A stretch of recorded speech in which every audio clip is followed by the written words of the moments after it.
After studying this module, one would be able to firstly learn about the key concepts of the cognitive paradigm, secondly, understand the counseling process of the cognitive approach, thirdly, examine the techniques, procedures, and intervention strategies adopted by the cognitive practitioner, and finally, evaluate the contributions made by the cognitive perspective to counseling and psychotherapy. In Beck's cognitive therapy, reality testing is highly organized. Beck uses a Socratic dialogue by posing open-ended questions to clients with the aim of getting clients to reflect on personal issues and arrive at their own conclusions. Through this reflective questioning process, the counselor attempts to collaborate with clients in testing the validity of their cognitions, a process termed as collaborative empiricism. Therapeutic change is the result of clients confronting faulty beliefs with contradictory evidence that they have gathered and evaluated. Beck asserts that telling clients they are thinking irrationally can be detrimental because many clients believe they are seeing things as they really are. Cognitive counselors view dysfunctional beliefs as being problematic because they interfere with normal cognitive functioning, not because they are irrational. Instead of irrational beliefs, Beck maintains that some ideas are too absolute, broad, and extreme. Although cognitive therapy often begins by recognizing the client's frame of reference, the counselor continues to ask for evidence for a belief system. Beck, in the year 1987, emphasizes that the quality of the therapeutic relationship is basic to the application of cognitive therapy.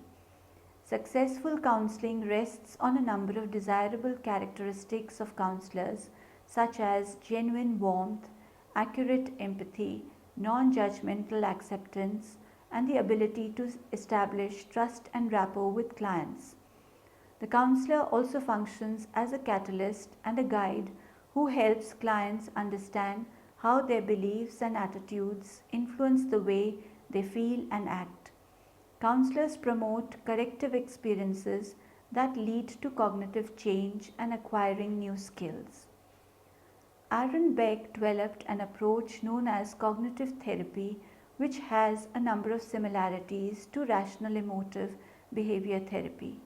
Both are active, directive, time limited, present centered, and structured approaches. Cognitive therapy had its beginnings in the 1960s and has grown in importance in the past 50 years to become one of the most empirically validated approaches to counseling and psychotherapy. Cognitive therapy is an insight-focused therapy that emphasizes recognizing and changing negative thoughts and maladaptive beliefs. Beck's approach is based on the theoretical rationale that the way people feel and behave is determined by how they perceive and structure their experience.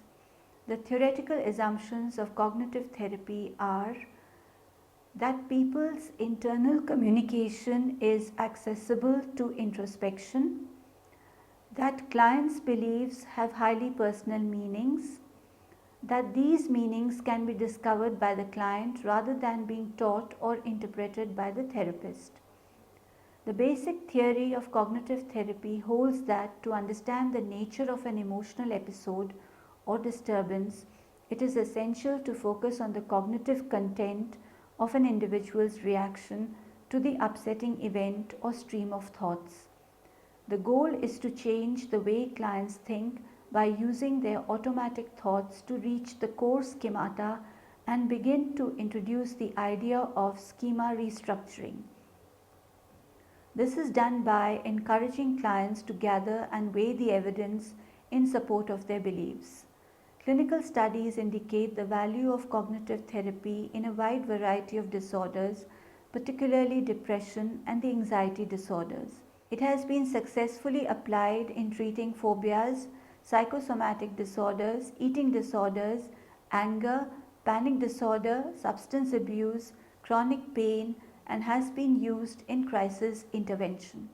Judith Beck, in the year 1995, has summarized cognitive therapy, and I quote, "In a nutshell, the cognitive model proposes that distorted or dysfunctional thinking, which influence the client's mood and behavior, is common to all psychological disturbances.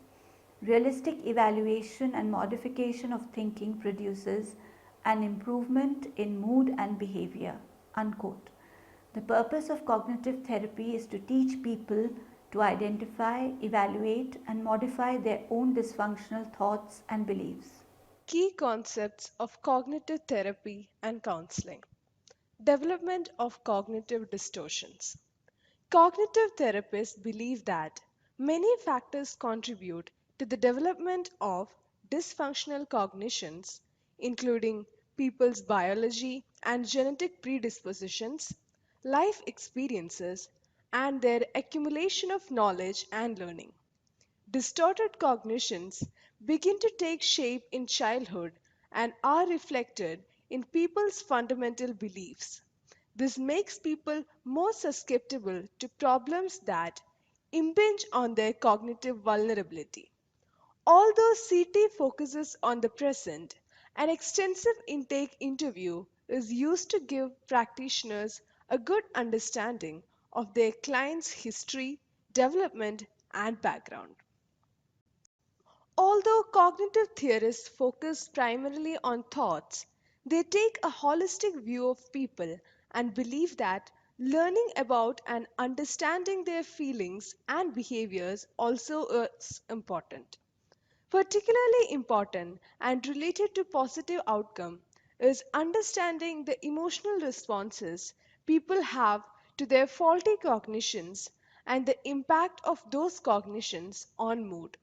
Having a comprehensive understanding of people is particularly useful in helping counselors develop interventions that target all three areas of functioning: thinking, feeling, and acting.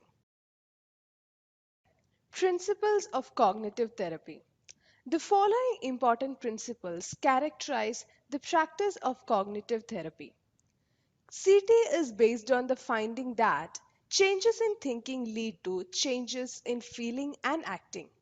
Treatment requires a sound and collaborative therapeutic alliance. Treatment is generally short term, problem focused, and goal oriented. CT is an active and structured approach to treatment. It focuses on the present, although attention is paid to the past when indicated. Careful assessment, diagnosis, and treatment planning are essential. CT uses a broad range of strategies and interventions to help people evaluate and change their cognitions. Inductive reasoning and Socratic questioning are particularly important strategies. This is a psychoeducational model that promotes emotional health and prevents relapse by teaching people to identify, evaluate, and modify their own cognitions. Task assignments, follow up, and client feedback are important in ensuring the success of the approach. Levels of cognitions. Cognitions can be categorized according to four levels: automatic thoughts, intermediate beliefs, core beliefs, and schemas. In CT, counseling typically begins with thoughts and then proceeds to identification, evaluation, and modification of intermediate and core beliefs, and finally to revision of schemas. Automatic thoughts are the stream of cognitions that constantly flow through one's mind. As one goes through the day, situation specific thoughts spontaneously arise in reaction to one's experiences. I don't think I'll ever be able to get all the work done. I think I'll eat a healthy lunch today. I'm going to help Rohan with his homework tonight. That man makes me think of my brother, etc. When people pay attention to their thoughts, they become more accessible and people can articulate and evaluate them. As counselors get to know and understand their clients and listen to a series of automatic thoughts, the practitioners can formulate hypotheses about a client's core beliefs. At an appropriate time, counselors can share this hypothesis with client for confirmation or disconfirmation, along with information on the nature and development of core beliefs. Clients are encouraged to view their core beliefs as ideas rather than truths and to collaborate with the counselor to evaluate and, if indicated, change their core beliefs. Beck viewed schemas as specific rules that govern information processing and behavior. Schemas lead one to have expectations about experiences, events, and roles, and to amplify those with information contained in one's schemas. Schemas can act as mental filters, affecting the way one perceives reality. Schemas are idiosyncratic and habitual ways of viewing self, the world, and the future. Schemas can be personal, familial, cultural, religious, gender related, or occupational in origin and application. Examples of maladaptive schemas include dependence or incompetence and deprivation. Schemas may be activated by a particular stimulus or lie dormant until triggered. When a schema has been activated, it readily incorporates any confirming information and tends to neglect contradictory information. For example, when people view themselves as incompetent, they accept negative information they receive about themselves and overlook or dispute anything positive. Tuckey and Brewer found that schemas influence retention and distortion of memories. Individuals are more likely to recall observations that are consistent or inconsistent with one's schemas compared to observations that are irrelevant to one's schemas. Inaccuracies in recollections are particularly likely to be schema consistent. The counseling process. Cognitive counseling usually is time limited. For example, 4 to 14 sessions long for relatively less complex problems. Sessions are carefully planned and structured to maximize their impact and efficiency.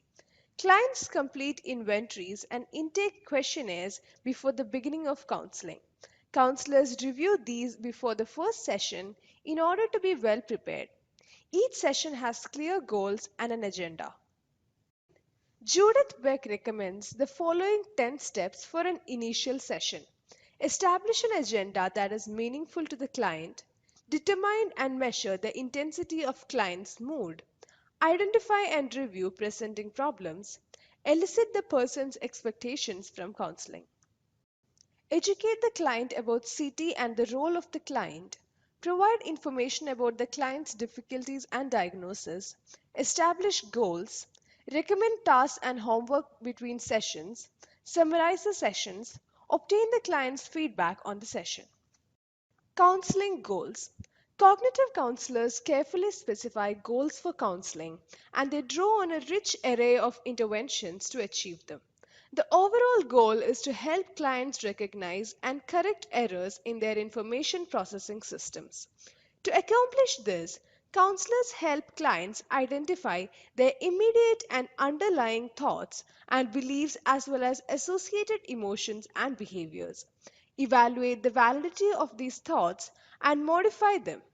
Throughout counseling, clients learn to use this process independently and also to develop the skills and attitudes they need to think more realistically and lead more rewarding lives. Counselors and clients collaborate on determining specific goals. Once identified, goals are written down with copies made for both client and counselor. Goals are referred to regularly to assess the progress. Having clear, specific, and measurable goals is an important component in CT and increase the likelihood that clients and counselors will collaborate to achieve a shared objective. Relationship between counselor and client. Effective CT requires a good therapeutic alliance.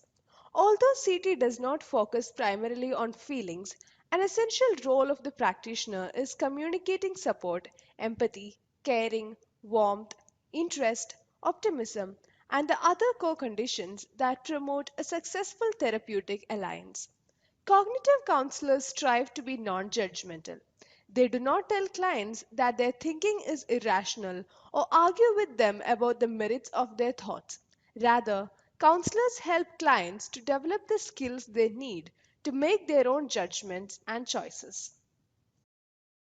To accomplish this, counselors take on the roles of teacher, scientist, joint empirical investigator, and truth seeker, encouraging clients to search for accurate and realistic information. Counselors also are responsible for orienting clients to treatment and helping them develop realistic counseling expectations and goals. Counselors focus on and reinforce successes and attribute their progress to clients' efforts and growth. Unlike psychodynamic counselors, cognitive therapists do not try to elicit or provoke transference reactions. However, if clients do manifest transference, practitioners address to it, more fully understand, and help the clients. Role flexibility characterizes cognitive counselors. Problems within the therapeutic relationship also need to be explored. Judith Beck suggests asking clients for feedback at the end of the session or any time a client's effect appears to be negative during the session. Especially when working with difficult clients, counselors need to identify when such problems occur, conceptualize the reason behind it, and work toward correcting the problem to prevent its detrimental effect on the therapeutic alliance. Intervention strategies. Case formulation. Before the practitioners move forward with interventions designed to modify cognitions, they take some time to develop a case formulation reflecting in depth understanding of the client.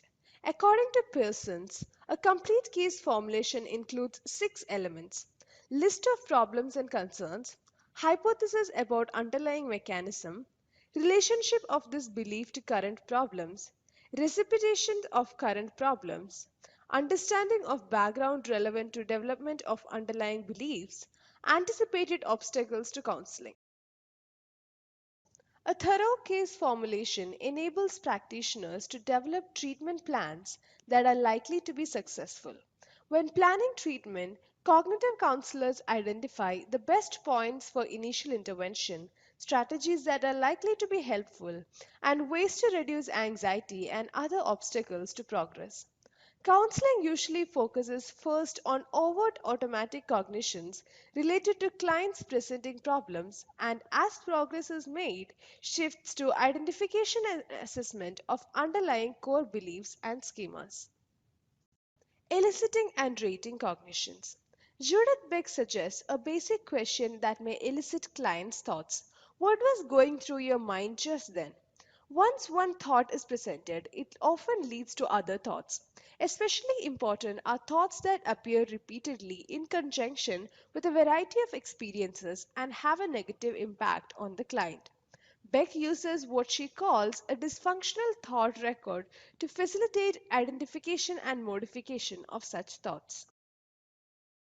This record includes 6 items: the situation that elicited thoughts and its accompanying physical responses, date and time of the situation, automatic thoughts and extent of belief in those thoughts rated on a 0% to 100% scale, emotions and their intensity rated on a 0% to 100% scale, nature of distortion and ways of modifying the thoughts, outcome including revised beliefs, rating of thoughts and revised thoughts, current emotions and intensity ratings, and new actions. The first 4 items are completed initially, as in the following example. The school called to tell me that my son had been breaking into the school over the weekend. He was accused of vandalizing the computer room. I felt a knot in my stomach. I felt and tense all over. This happened on Monday morning at about 8:30 a.m. I am a failure as a parent. 95% belief rating. My son is a hopeless criminal and it's my fault. 90% belief rating. Anxious 95% intensity. Sad 90% intensity.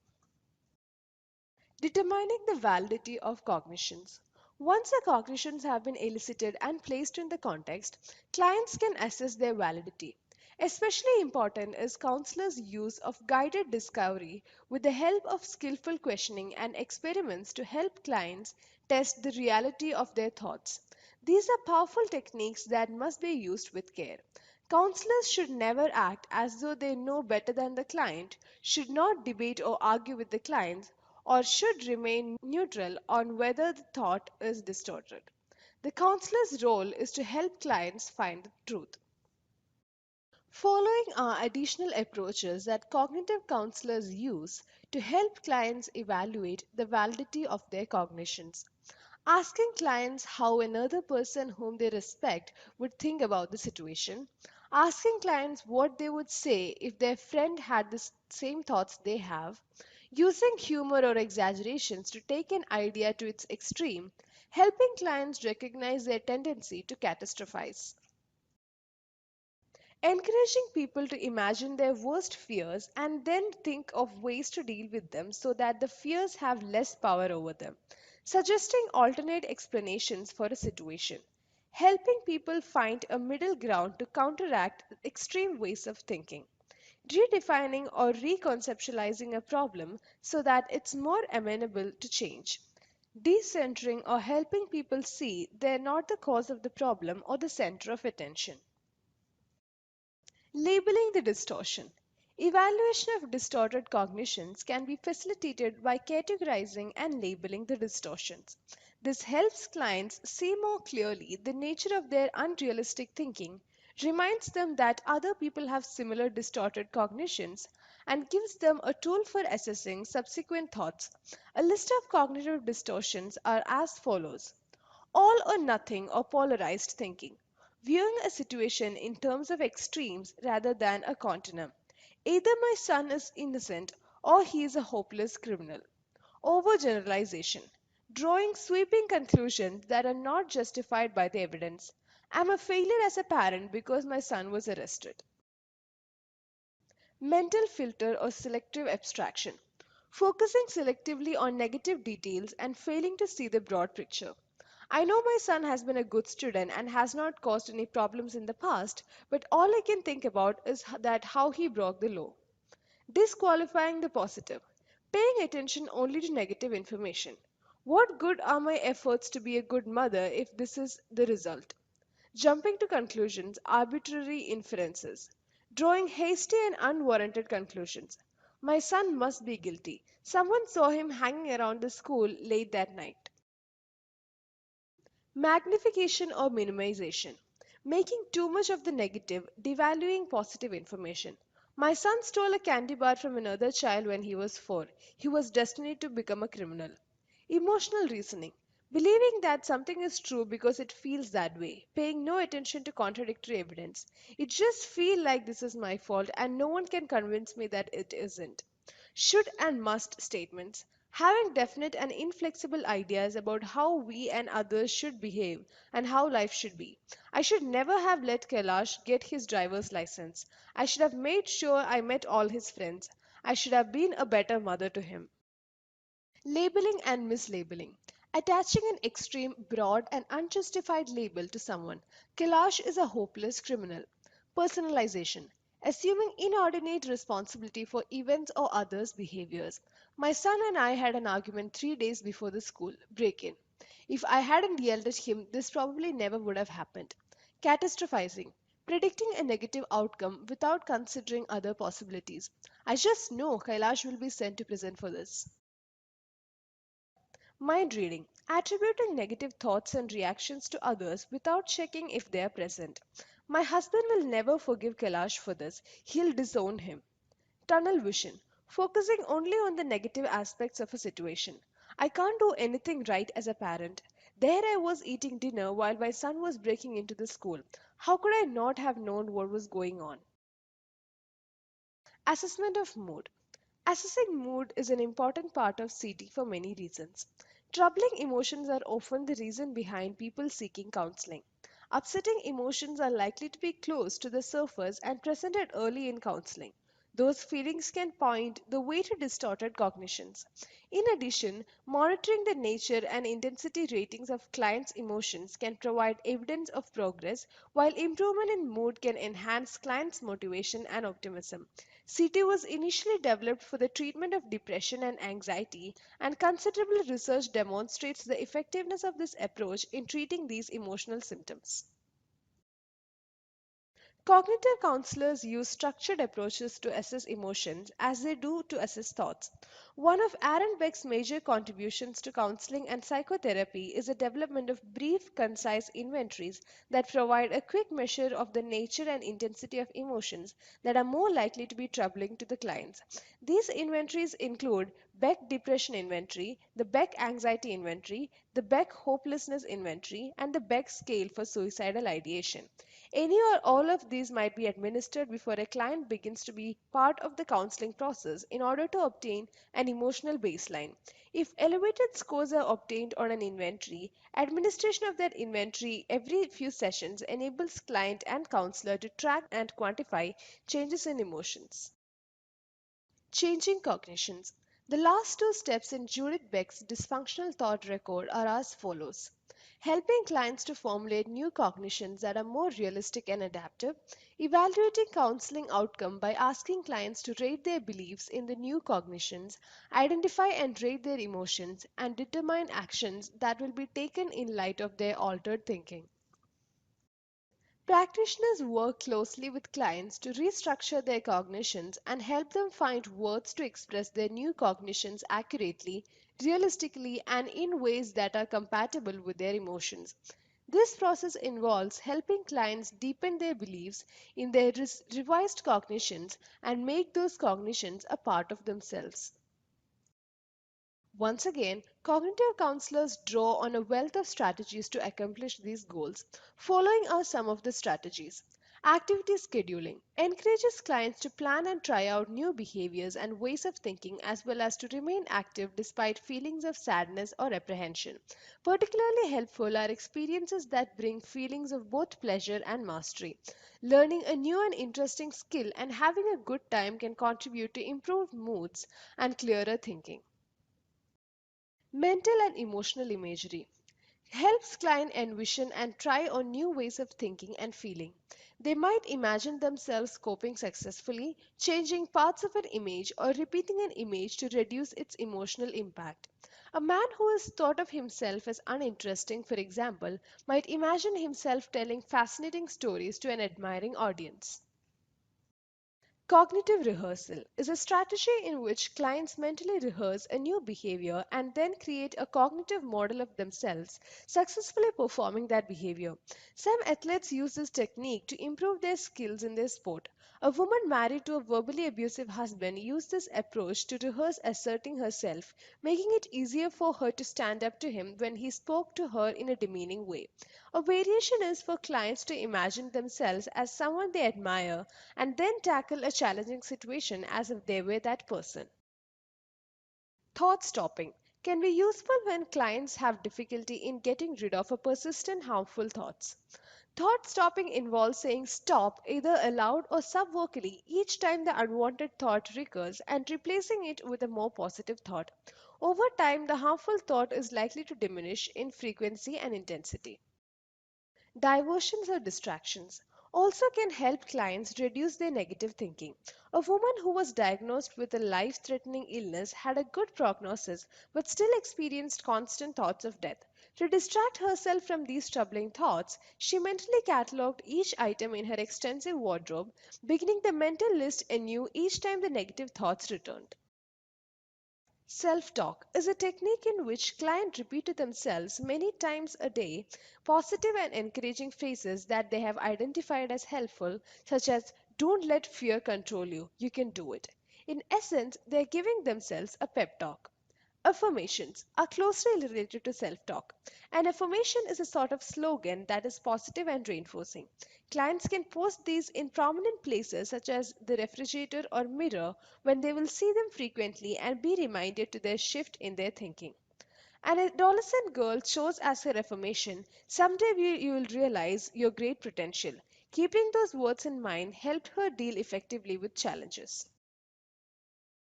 Keeping diaries of events, realistic and distorted cognitions, emotions, and efforts to make positive changes can increase clients' awareness of his or her inner and outer experiences.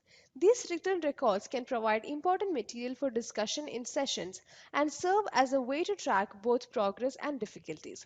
Letter writing provides another avenue for exploring and expressing thoughts and feelings. The woman whose son was accused of breaking into his school might benefit from drafting a letter to her son expressing her reactions to his behavior. The letters need not be mailed but can be used as a focus of a session. Systematic assessment of alternatives or cost benefit analysis is an approach that can help clients make wise decisions. They first list their options along with the pros and cons of each one. Then they assign numbers on a scale of 1 to 10 showing the importance of each advantage and disadvantage. Finally, the total the numbers assigned to the pros and cons of each option. A man considering a career change used this approach to help him decide whether to remain in his secure, well paying position in computer technology or pursue his lifelong goal of becoming a counselor. The numerical total strongly reflected a preference for becoming a counselor, whereas the list of cons pointed out obstacles to this goal. Relabeling or reframing. Experience or perceptions can help clients think differently about them. For example, a woman who had few dating experiences at the age of 35 stopped thinking of herself as a failure and instead viewed herself as a late bloomer. Role playing can enable clients to actualize some of the new thoughts they have about themselves. For example, a man who had developed a more positive view of his abilities role played sharing his accomplishments with his friends, asking his supervisor for a raise, and inviting a colleague to join him for lunch. Rational emotive role play. Clients play the emotional part while the counselors play the rational part. The two then engage in a dialogue. Role playing a dialogue between old and new thoughts. Clients use two chairs to represent both their old and new thoughts. Moving from one chair to another, they engage in a dialogue between the two groups of thoughts. This can help clients clarify changes in their thinking and solidify their rational thoughts. Distancing involves projecting into future to put a problem in perspective and diminish its importance. A woman realized that getting a B in college course would mean little to her in 10 years. Bibliotherapy. Reading about other people who have coped well with experiences similar to the client's can help the client modify his or her thinking. Graded task assignments are activities that clients complete between sessions. Starting with easy assignments that guarantee success, counselors gradually increase the difficulty of the tasks so that clients continue to learn from them and feel a sense of mastery and accomplishment. Termination and relapse prevention. Like the other phases of CT, the concluding phase is carefully planned and structured to help clients successfully apply what they have learned through counseling. Sessions are scheduled less frequently, typically shifting to every other week, then to once a month, then to every 3 months for at least a year. This gives clients the opportunity to test their skills and cope with any setbacks while maintaining contact with their counselors. Normalizing setbacks and stressing the importance of ongoing learning can enable people to cope with future disappointments successfully. Life skills such as assertiveness, decision making, coping strategies, and communication skills, which have probably been taught throughout the counseling process, are reviewed and solidified. Progress also is reviewed with every effort made to help clients accept credit for and take pride in their accomplishments. Counselors address many concerns that clients have about termination and elicit feedback from the counseling process. Finally, clients and counselors collaborate in developing goals and plans for clients to continue their progress on their own. In the end, let us summarize this module. In Beck's cognitive therapy, reality testing is highly organized. Beck uses a Socratic dialogue by posing open ended questions to clients with the aim of getting clients to reflect on personal issues and arrive at their own conclusions. Through this reflective questioning process, the counselor attempts to collaborate with clients in testing the validity of their cognitions, a process termed collaborative empiricism. Therapeutic change is the result of clients confronting faulty beliefs with contradictory evidence that they have gathered and evaluated. Beck asserts that telling clients they are thinking irrationally can be detrimental because many clients believe they are seeing things as they really are. Cognitive counselors view dysfunctional beliefs as being problematic because they interfere with normal cognitive functioning, not because they are irrational. Instead of irrational beliefs, Beck maintains that some ideas are too absolute, broad, and extreme. Although cognitive therapy often begins by recognizing the client's frame of reference, the counselor continues to ask for evidence for a belief system. Beck, in the year 1987, emphasizes that the quality of the therapeutic relationship is basic to the application of cognitive therapy. Successful counseling rests on a number of desirable characteristics of counselors, such as genuine warmth, accurate empathy, non judgmental acceptance, and the ability to establish trust and rapport with clients. The counselor also functions as a catalyst and a guide who helps clients understand how their beliefs and attitudes influence the way they feel and act. Counselors promote corrective experiences that lead to cognitive change and acquiring new skills.